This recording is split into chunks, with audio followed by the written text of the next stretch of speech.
And one of the biggest problems in the world today is this: we have a lack of happiness.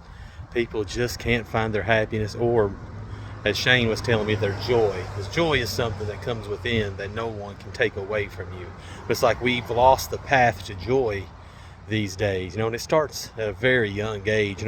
Even school kind of conditions us, that we're less than others, or we're not as smart as others, or not as good as others. My 25-year high school reunion is coming up, and I'll be honest, high school was terrible then.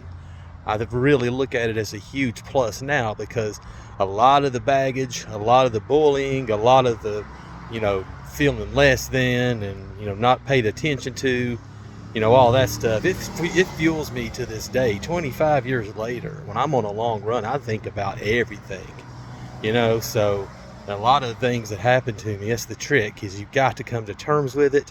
And when you heal the trauma, you can then use it as fuel.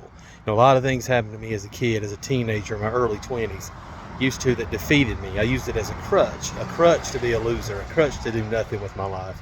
And then somewhere along the way, I turned those into propellers, and now they just push me forward. And when I want to quit, I dig into all the things that I endured, all the things I went through, and they help me, they push me, they fuel me.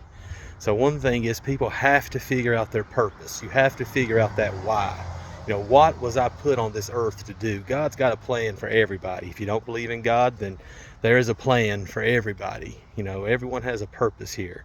And somewhere in life, we lose that purpose. It's the Fight Club line. We all thought we were going to be rock stars, movie stars, now rap stars, social media stars, TikTok, whatever.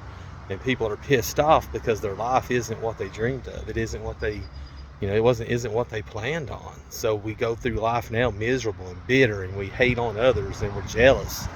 Social media is a huge landfill where we dump all that trash, and you read people's trash, and that gets into your head, and it makes you dig up trash, and pretty soon it can turn the most positive individual into just a very negative, depressed, just morose individual. And you got to avoid those. I only surround myself with people that are like-minded, like gold, and are out there grinding and pushing and trying to just get every ounce of potential out of their life. I've got no room in my life for excuse makers, people that just don't want to go for it, people that are just content living like they've already reached some kind of finish line. David Goggins says that there's people that live 100 years and they never start their journey, and that's very true. We're all afraid to die, but at the end of the day, we're all gonna die. But yet everything we do in life is a distraction from that. So you might as well milk every bit of potential you can out of yourself. Find your why, find your purpose, find your happiness, because someday it's gonna be too late. So anyhow, those are my words of wisdom for today.